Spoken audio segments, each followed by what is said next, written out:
Everybody, what's up? I keep scratching my face. I shave my face. It's itching. All right, so this will probably be on. This will probably be on the IG. It'll probably be on three different IGs because I'm going to mix up three different companies at once. Not mix it, but talk about three. It might be a mistake, but I'm gonna try it anyway. So with this investing, that's what this is. There's three different companies. I'm going to go over there and show them to you. But I started off this type of investing by meeting. I met these people. I actually met this lady first, Angela. So then Angela, she's a teacher. She's a full-time teacher, math teacher at that. So she started coming in my event venue. This is an event venue. I have another room in the back. I'm just not going to walk to the back. So she started hosting her meetings for her Forex business. At the time I met her in Forex. Then I started meeting these different investors, these people. I met them we went to iGenius first, and I'll get to the iGenius, Forex, stocks, whatever. It was a little more well established. So you have these kind of people who learn to invest towards profits. Am I going to come back to them? I'm going to come back. So I'm involved with three companies now, but I'm going to put this on every IG. iGenius was the first one. Forex, stocks, crypto, money management, Live Good, health supplements. Another great company, 14 months old. I don't know how old iGenius is, 5 to 15, but since they have that subject, they're not going anywhere. Then you have Canaglobe, the one that, well, people hear it more a lot because that's where most of the group is right now. The point is, three different network companies. The one thing they all have in common is they allow you to franchise. So I've heard people call it pyramid schemes. I don't know, get past that. These people are all rich. When you're sitting in a room full of them and you're sitting in front of all these millionaires, I don't know, mid-20s to 30s, drop that stigma. These people are rich, and this is how. So when you buy into a network company, you now have a franchise. You become a basic owner. It's more like a contract owner working for, promoting for a company. Each company allows you to have products and franchise it out. Franchising the business out to other owners, that's where the wealth is. When you study the system of networking, it's always been this way, but as always, only a few people of the country get it. That's why the majority of people end up working. I did for the longest. And I probably would have kept going. Well, I got the businesses, but I didn't know about the network part. So once again, we can franchise our business to an unlimited level. And once again, on all three of these companies, there's no contracts, no obligations. There's nothing to keep you locked in. If you don't like it, if it's taking you under, quit. But if you focus on franchising, not the products are great. Products are great because each company needs to have something strong to stand behind. Focus on franchising. That's what's growing it. So you franchise to new owners. This is where the power of many starts kicking in. As an employee, it's just us. It's just me and my efforts towards the company. And if they pay me well, that's cool. They pay me well. But once you get into franchising, that's what it starts to look like. So imagine that this is you, and you find a few people who find a few people, find a few people, find a few people. And you build this up over years because you're franchising out to people who can franchise your business. Once I'm in it, once it's me right now, everyone I meet is going to be funding me. Then we fund each other. But no person has to put in more than the other.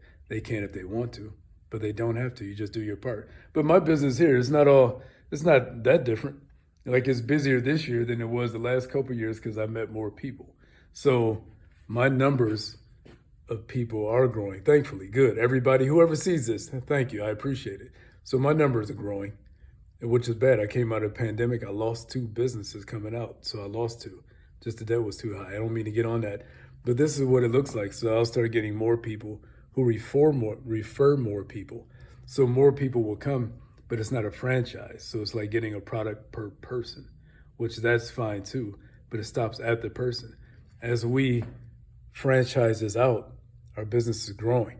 So you should see, at least maybe on a monthly basis, you have more people. On a yearly basis, you have more people. 3 years down the road, you have more people. Then you start building what you call residual income. That's what puts your business to the future. These are college plans. I paid my kids' college off. I paid my home off. My retirement's better because now I've built another stream of income. That's what this is. So going from that, franchising, as I'm saying, franchising the network-based companies, they offer products and the franchising options. So that means your income option is unlimited. It is, and when you see it, it is. And you're creating profits on profits are not limited. There's no limit to how much you can sell in a profit. You can have this profit going in every time zone of the country in multiple countries. There's no limit to that. Versus wages. Wages could be good, but they are limited. Then if it's hourly, hours are limited. What's the other salary? Salary is limited. You can make good money, but they are limited. Profits are not limited. So basically what people, well, let me stay in order. So the home-based business, the reason people get a home-based business, another reason, not just the profits, you start getting more tax deductions. So if you're a working person and has a home-based business, attach the business to your house, start writing off some of your house is not just a debt anymore. You can actually get money back from it. So with the home-based business, this is what they're doing, by the way.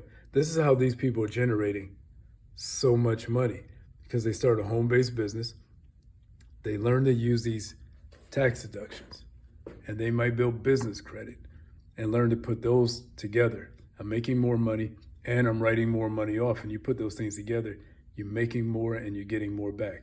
Again, they're building profits. So you could be getting taxed on wages and taxed differently on profits. When people learn to master that, that's where they're making so much money. And then you start building this community, these network communities of people buying into companies, franchising it to each other. When you share the money with each other, everybody gets improved. So I'm in the company, you buying it with me, we're sharing money with each other. That's how communities are older than companies. Go back into times, there were communities of people working together before companies and businesses ever existed. And those people were thriving by working together. And when you put it on paper, it all makes sense. So when you see in all those three different companies I mentioned, you see one year numbers. Part-time, again, part-time, because most people are still working. By the end of the year, somebody might be making an additional $500 a month. Now, $500 a month over 10 months, you made $10,000. You made $5,000. So whatever you like, Canaglobe, use that number. You could put in $475. Your $475 is making you $500 to $50,000 a month. All those people are doing it. Every company is the same. Oh, let me say too, the product doesn't matter. It doesn't matter the product. What matters is that people realize that now we have an investment opportunity, we can franchise it. Franchising to each other. The product doesn't matter. If you look at the company, you like the company, you think they're going to be around. So yeah, I think they'll be around, so I will invest with you because I think they'll be around. But we're investing with each other, period. But what you see, all those things have in common. In 3 years, you see these high 6 to 7 figure people. High 6 figures to 7 figure people within 3 years. Some of them still might keep their jobs or careers because they just want to keep both. Some go another way. Now, what this does is, one thing that's having come, these businesses, for the majority of people, it's a high communication business. So people talking to people can generate more wealth. All these major companies have started to do it too. AT&T's, they have network options for people if you look and see, because they know that it's stronger.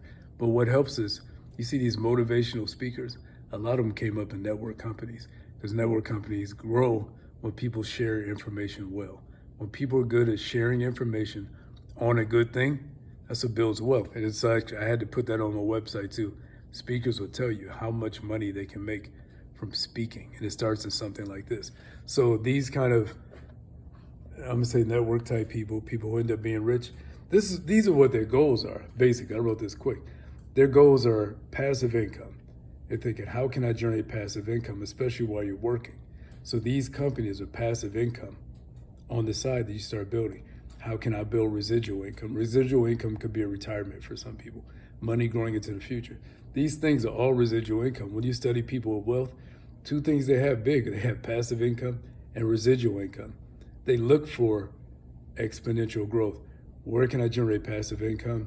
Where can I generate residual income? How can I generate residual growth? Now, some of the more business savvy ones are looking for, how do I get tax deductions? Why so many go in real estate? You see the main real estate people, they don't even pay taxes. They figured it out. But if you live tax deductions, when you see it on paper, they're the biggest expense of our life. Taxes are the biggest expense of our lives. So they start thinking, how can I how can I get more back in taxes? So in going back to here, they'll start looking for profits. Profits, when you have profit-based businesses, you get better tax breaks, for one. So they're thinking, let me look for profits, not wages. Because my mindset, now that I realize it, is how do I cut down on taxes? That's what we're looking for. But these people, all that, and just so many more. They say, what have they done? Like Mike used to be an engineer. He was like a 20-year engineer before he met these investors. Now he makes like 5 times his income. This person, let me see, I might have to put a finger here. She's only 20 something, maybe 25 now. She's somewhere around 40,000 a month. She's like maybe 24 now. She's around 40,000 a month, 2 years in the networking thing. Yeah, I served with him, Air Force. So him and his wife, everybody's figuring it out. Everyone wants, how do I get 5 or 6 income streams? The Bible says have 8 income streams. The Bible says in multiple places, somebody showed it to me, that we should all be wealthy, but you must invest for wealth. And we suggest 8 streams of income. Not we, but it's in the Bible, multiple places. I'm not saying I'm religious that way, but it makes sense then. It still makes sense now. And this is all we're trying to get people to see. We're just trying to get people to invest with each other. So we get involved with these companies, and now we can franchise our business unlimited. And that's what doing it. That's what does it. Simple. Keep it in it. And my sales pitch would be, hey, look, can you afford it? You see it's new. If you can afford it, jump in it, we'll grow. See the company, jump in it if you can afford it, and we'll grow. And investing says don't invest more than 1% of your income. So you don't want it to make a life risk. But as one other guy just said, I just saw him saying it. So when somebody says invest $500 into it, people say I don't have it. This guy said it, the speaker. He said, so you've been working for 10, 20 years and you don't have $500. Maybe you should rethink it. Kind of pissed me off when I heard it. He said, maybe you should rethink it. But then people ask, is this a trap? It seems like a scheme. These seem like schemes. And that same guy, I don't know his name. He said, well, what do you call 40 years of working and you still don't have $500? He said, that's the scheme. And I wish I knew his name because I'd pull him up. And when you think about it, he said, well, why is that? It's just something to think about. All right, everybody, I'm gone. Wow, 12 minutes. Will this even upload? We'll see. Ask me anything, everybody.